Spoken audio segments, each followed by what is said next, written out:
that the Congress was running an outdated campaign which is completely out of sync with reality, and that's the reason why you're suffering the consequences of this massive electoral defeat, Dr. Tharoor. Well, listen, I certainly am quite willing to take my hat off to the extremely well-organized, lavishly financed, well-staffed and brilliantly communications campaign of the BJP. We have all admired, I think, these kinds of details. Even I didn't notice the time precision, but there you are. I mean, every little detail appears to have been attended to. So that's well done. But at the same time, when Piyush speaks of selling a perfume to the nation, he must remember it's a perfume that the vast majority of the nation has never worn. Gujarat has had Narendra Modi as a chief minister. The rest of the nation, you're still selling a product in its packaging. The packaging looks very good, but once you open the bottle, let us see whether the product can live up to the expectations that your effective marketing has raised. No, but you're talking about a problem that may arise in the future. I'm talking about what happened in this election. When Rahul Gandhi was asked in a meeting with editors about the importance of social media and why he wasn't on Facebook and Twitter by me, he said, this is an urban fang. This is what you people are obsessed about because you are all on it. You're on it and therefore you think everyone's on it. Till a couple of years ago, when the Uttar Pradesh assembly elections were happening, your vice president didn't even understand the importance of social media. In comparison, and still doesn't have a Twitter account, in comparison with the Narendra Modi, who hasn't studied abroad, doesn't come from a background of privilege, yet was able to harness technology and run circles around the Congress, sir. There's a real problem there. Well, look, no, I think we've been late adopters, but we have adopted this realization. There is indeed now a social media cell. There is a far more effective communication strategy. But I would have to admit it's probably come a bit late in the day. And it's not as well organized and as well financed as the BJP's clearly has been. Dr. Tharoor, it hasn't come late in the day. It still hasn't come. Rahul Gandhi is still not on Twitter. How many frontline politicians in India today are not on Twitter? So it's not as though this has come late in the day. It still hasn't come. Well, let me stress that a lot of us in the Congress party are on Twitter, so the messaging is coming out from the Congress party. If Rahul Gandhi personally feels that he doesn't have the time to do justice to it, that's something I've urged him to consider. But at least he's authentic. He's saying he'd do it himself when he finds the time, but since he doesn't have the time, he doesn't want to do it. Then people would use that to suggest, Piyush, that Narendra Modi somehow finds the time to make 7 rallies, put out personalized tweets, he's responding to everyone who's thanking him and congratulating him, and Rahul Gandhi says he can't find the time. That is why comparisons will be drawn, and those comparisons make Narendra Modi seem so much more formidable than Rahul Gandhi, Piyush Goyal. Rahul, I don't know whether you're aware that Mr. Narendra Modi, yes, Piyush. Mr. Narendra Modi's typical work day is about 20 hours. He sleeps all of 3 hours every night. I hope you are aware that Mr. Modi does not let even a single tweet get posted on his account or a single Facebook page go onto his page without personally clearing it. Now, Mr. So somebody else does the tweeting for him, is it? Sits and types that. But I think that's his failure to use people's strength, that if he wants to sit and type himself, that's his choice. We all get it done by our colleagues whom we dictate, and we use people and we use technology to the best of ability. Very often we use dictaphones to dictate what we want, or we now use mobile phone to just dictate what we want to be conveyed. So if Mr. Tharoor wants to nitpick, and in any case Twitter is a very sensitive subject with Dr. Tharoor, so the less we discuss it, Rahul, the better. But the fact of life is, Mr. Modi was on Facebook before any politician in India. The BJP had its website 14 years ago, 14 long years ago. We already have had 4 versions of our website. The most recent one as recently as August last year, or maybe November last year. So we are a party which has embraced technology. We move with the times. We keep abreast with the needs of the people, and that is why they have reposed faith in us. Incidentally, Mr. Tharoor is again and again repeating about financing. I think that's another argument which is completely bunkum.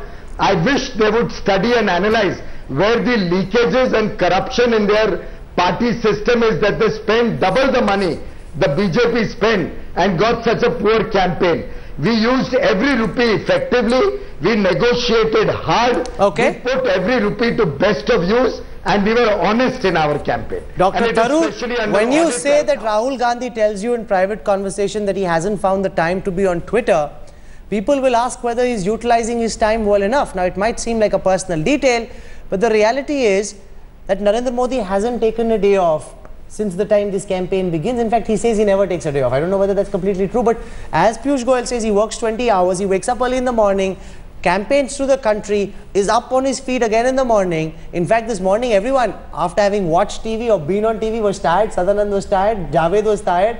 Narendra Modi was up early in the morning, out, landed in Delhi at 10. Rahul Gandhi, instead, after the elections, chose to go abroad for a holiday. Now, in a system where there is a comparison, he seems to maintain, he's a 9 to 5 politician, he likes his Saturday, Sunday off. He's up against a Narendra Modi who's working 24/7 non-stop, breathlessly. God knows where he finds the energy from. There again, raising comparisons about whether he's up to the task of taking on Narendra Modi. Dr. Tharoor. Look, Mr. Modi's energy I admire as well. It's quite remarkable. You seem quite an admirer tonight. Rahul Gandhi is not a 9 to 5 politician, and that is absolutely unfair. I've seen Rahul Gandhi at work. He keeps long hours. He travels. I was witness to one such day during the campaign when he began early in the morning, up to 3 different states before coming to Kerala, 3 locations in Kerala, getting off planes, getting on helicopters, getting onto jeeps, and then flying back to Haryana to be up and campaigning the next morning. Rahul Gandhi is no 9 to 5 politician. He works much harder than people give him credit for because he has the smiling, relaxed appearance, which we frankly feel is far more in keeping with the kind of person he is than the kind of, what shall we say, gung-ho nature of Mr. Modi that you're celebrating today. If you want to build up this image of Mr. Modi as a superman, you're welcome to do so, but please don't do it at the expense of somebody who does work very hard. Dr. Tharoor, if Rahul Gandhi is indeed so hardworking and diligent and not a part-time politician, and he has all these great qualities, to what do you attribute the Congress's dismal performance?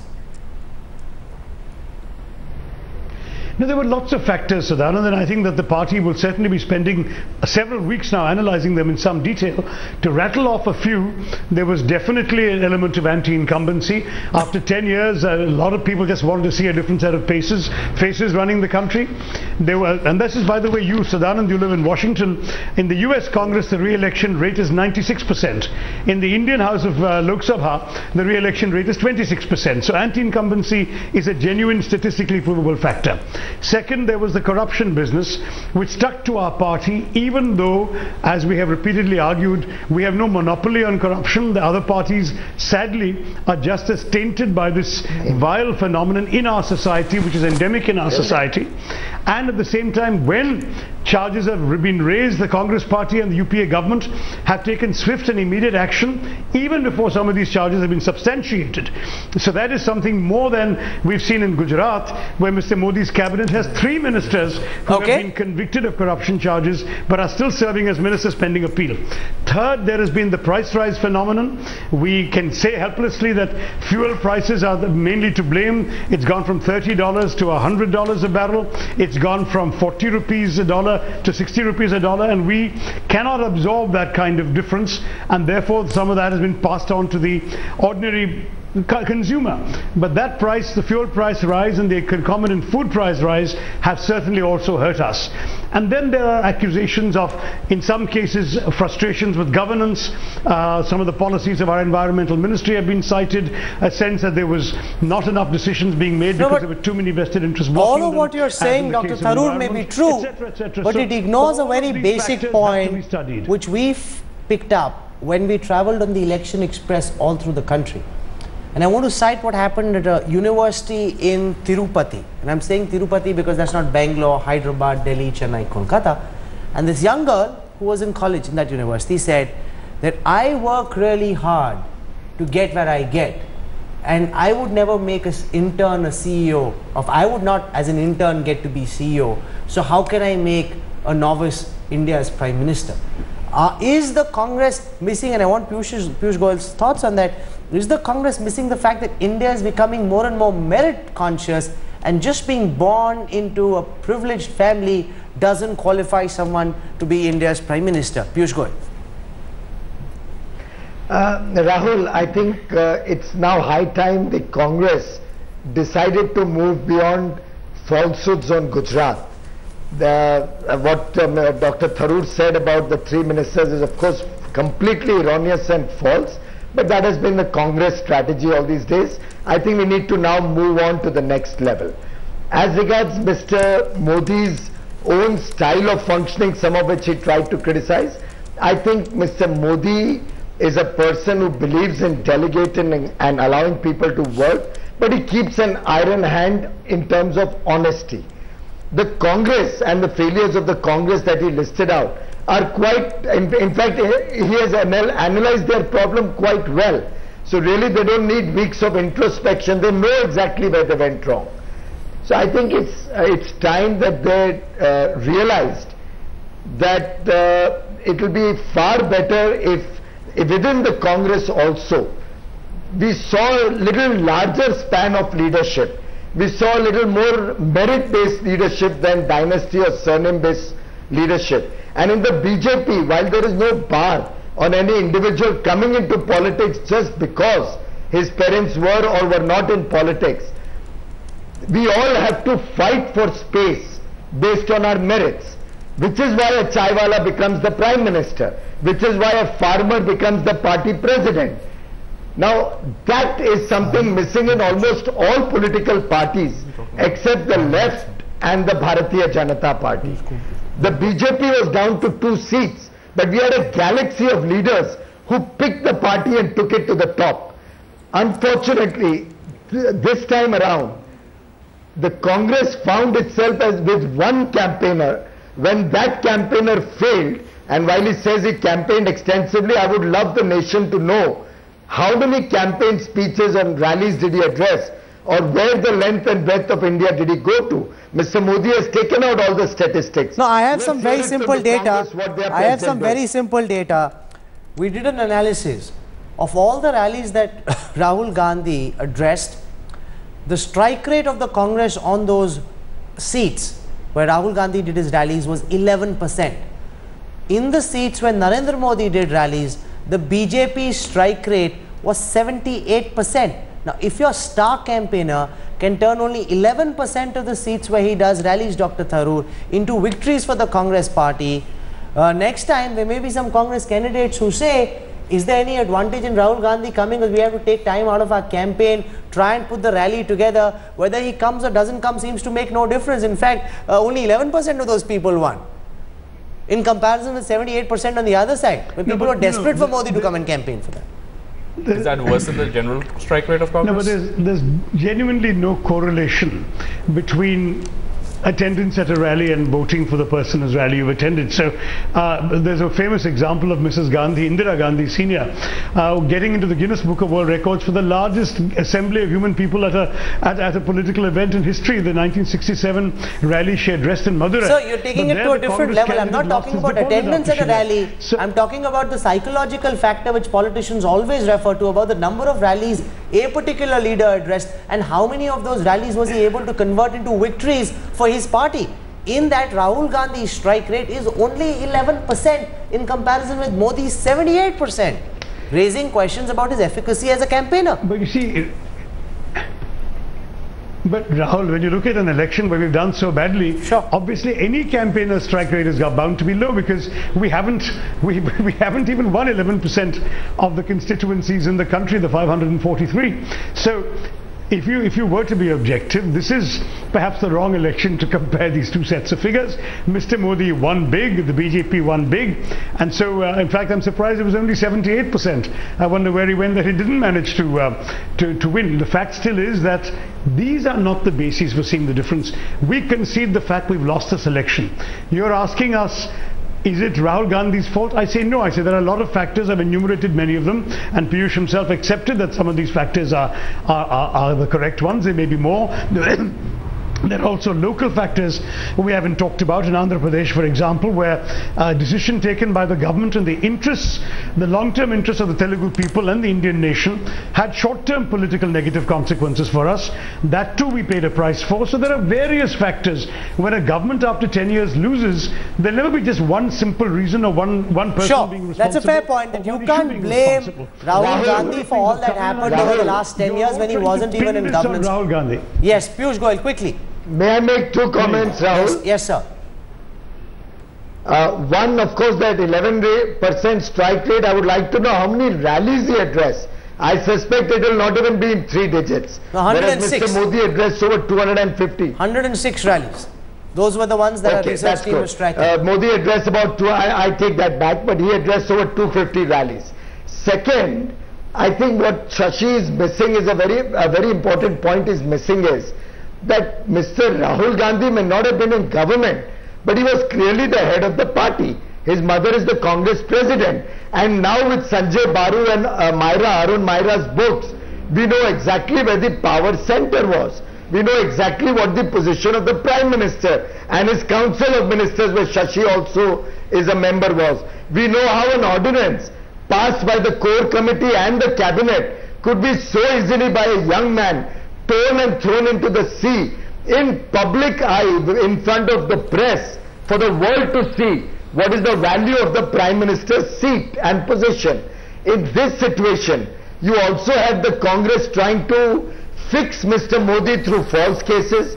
You had the government trying to initiate absolutely motivated inquiries and motivated commissions against Mr. Modi, where even the judges could see the motivation behind the Congress and their evil intention. Okay. So they couldn't get a judge for 6 months. Now these are things, and look at them. They want to appoint an army chief on the last day. They want to increase diesel prices 1 day before demitting office. Okay, so I have time for one final question, Piyush Goyal. Before we conclude this broadcast, during this show you were citing Narendra Modi's credentials as a person who works 20 hours a day by saying he doesn't take a break, works 20 hours a day. Rahul Gandhi in comparison takes holidays. He went away even after the elections got over, before results came. He skipped the Prime Minister's dinner. Is that something which is fair to compare? Because in the US and the UK, presidents and Prime Ministers take holidays. The President in the United States, Prime Minister Vajpayee used to take holidays as Prime Minister. Vajpayee used to take holidays. He used to go to Shimla. So is it fair to draw a comparison between Narendra Modi and Rahul Gandhi just on the basis of Rahul taking holidays, which Narendra Modi doesn't? Someone would say, hey, get a life, man. Why are you working 24/7? I can name half a dozen BJP leaders who every summer go to the south of France and New York. And Jaitley does that. No, no. Why take names? Fair enough. People are entitled. I'm sure Piyush Bhai takes holidays. He never takes us along. That's a different story. Rahul, I think everybody has different management styles, and we should respect each one's management style. I'm happy to concede that Mr. Gandhi has every right to work as little as possible as he wants to, take as many vacation as he wants to. But there is a certain sensibility involved. What is the state of the nation? Correct. Is the nation in a situation where you can party when terrorists are holding the whole of Mumbai city to ransom? Is that the time to party? When the nation is going through an economic crisis, is that the time to take a vacation? No, also, when the nation, the people are suffering from misery, at a time when there's such relentless media discourse, Dr. Tharoor, who stands with them. The symbolism of Rahul Gandhi skipping the Prime Minister's dinner, the symbol of Rahul Gandhi being abroad when kids are on the street, these things raise questions about how serious he is and how up to the task he is of taking on and combating Narendra Modi. The 5 tough years for the Congress. People will raise questions about somebody who keeps warding off. Piyush Goyal says sure he's entitled to party, but when he misses the PM's dinner, that's something that people don't necessarily take very well. Dr. Tharoor. And look, this is grossly unfair. Sadly, in our country, there will, for the foreseeable future, be people in poverty, people on the street, people in trouble. We are a country with enormous disparities. Rahul Gandhi is somebody who cares about those people and has advocated policies that will improve their lot in life. But to say you can't party as long as a single child is on the street is totally unreasonable, because in that case you're essentially saying that no one in India should ever go on a party or a vacation who has any aspiration to be involved in public life. That is not reasonable. And I think, Piyush, most of your party leaders do take vacations, and I would not accept that they all consider themselves not to be to be indifferent to the plight of the unfortunate in the country. Let me say, honestly, this conversation, obviously you want to end it now, and we're out of time on this debate, so we need to wrap up very quickly. Shashi, complete your point, and then Piyush can count, and then we end. Argument. I mean, nobody is talking about one single individual. We are talking of systemic failure. When there's a problem of massive dimension, that's when you expect the leader to be with you. There's a national election going on. It's a huge election where he's fighting to retain his government. He is the leader which all of you are clamoring should become the Prime Minister, though you don't have the ability to announce the Prime Ministerial candidate, but obliquely each one says he should be my Prime Minister. Everybody is willing to touch his feet, even though he is not announced as the Prime Minister. Both Piyush Goyal. The fact of life is you have lost the leadership battle. I think it's very important that the nation sees merit in every leader. It's not about Congress or BJP. If my leaders were to behave like that, I'm sure we would be asked to account for our conduct. The Congress has been reduced to less than 10% of the seats in Parliament. For a party like the Congress, there is a real problem that A needs to be acknowledged, B needs to be dealt with, and a solution needs to be found. Being in denial serves no purpose. Dr. Tharoor has conceded some ground, made some points. You've heard Dr. Tharoor, you've heard Piyush Goyal. I don't tell you what to think. You've heard both points of view. You decide who you think is right, who's wrong. For the time being, Dr. Shashi Tharoor, congratulations once again. And thank you so much for joining us. Thanks also to Piyush Goyal for joining us on this broadcast tonight. Javed Ansari and Sadanand Dume, thank you very much.